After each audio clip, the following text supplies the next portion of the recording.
Well, it looks like Trump has finally pissed the farmers off. Let's get into it. The report is in. The U.S. farmers went from a $12 billion trade agreement with China to zero. His mass deportations have left the farmers with no workers, or hardly any. Then, on top of that, his increase in tariffs made them lose one of their biggest buyers, which was China. Now China is going to Brazil and Africa. This is your wonderful president.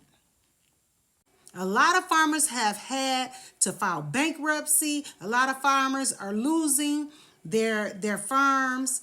Yet and still, we have the wonderful president sitting up in the Oval Office, signing. Take a listen to this farmer who did an interview explaining the struggle that they're having. Disappearing profits are making it nearly impossible for them to break even, let alone to turn a profit. One of those farmers calls the president's tariffs, quote, the ice cream on top of a cake of a perfect storm. He joins us now, Arkansas farmer Scott Brown, who attended last week's town hall. Scott, really good to have you. Thank you so much for joining us. Thank you for having me. Tell me about what's happening with your farm. Well, we've got a real disaster with this tariff deal. I mean, we produce 40% more agricultural products in this country than we can consume domestically. 1 in every 4 rows of soybeans in every field in the entire United States of America has to go abroad. China is the largest importer of soybeans in the world. They import 61% of the world's market. Last year, we sent around $12 billion, I think $14 billion worth of soybeans the year before. For the first time in 20 years, China's bought 0 soybeans and 0 new crop corn out of this country. Zero? So we went from 12 billion to 0. Where are they buying the soybeans? Brazil. You see, we lost 42% of our market share in the first tariff war. In Trump's first tariff war, the Chinese went to buying their soybeans from Brazil. They invested billions of dollars in Brazilian infrastructure. They have moved into Africa, and they're going to commercially farm in Africa. Since we left with USAID, they moved their Belt and Road program into Africa.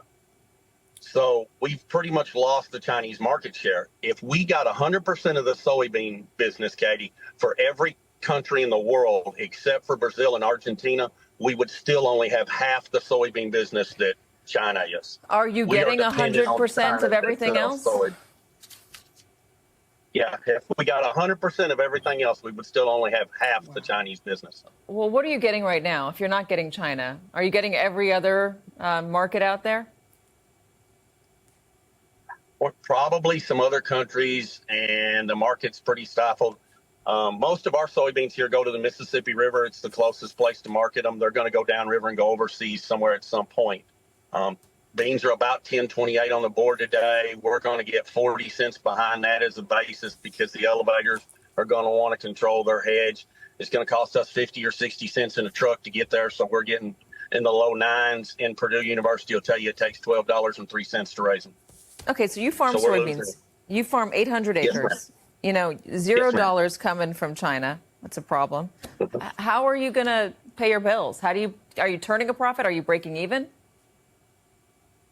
I hope to break even this year. I farm so little, I farm by myself. My tractors are all paid for. They're old. They're 50 years old. My tractors were all made in the 70s. My combine was made in 1997. I cut a load of beans, put it in the truck, and haul it to the river myself. So I've got a lot less cost than most of these boys. I've got friends that farm 5,000 and 6,000 and 7,000 acres that have million.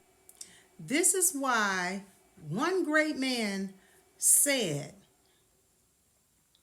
it's not about black or white.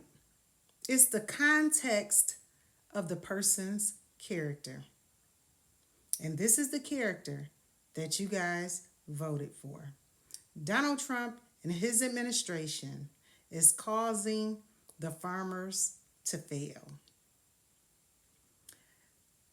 Like, comment, share, and follow me for more controversial topics.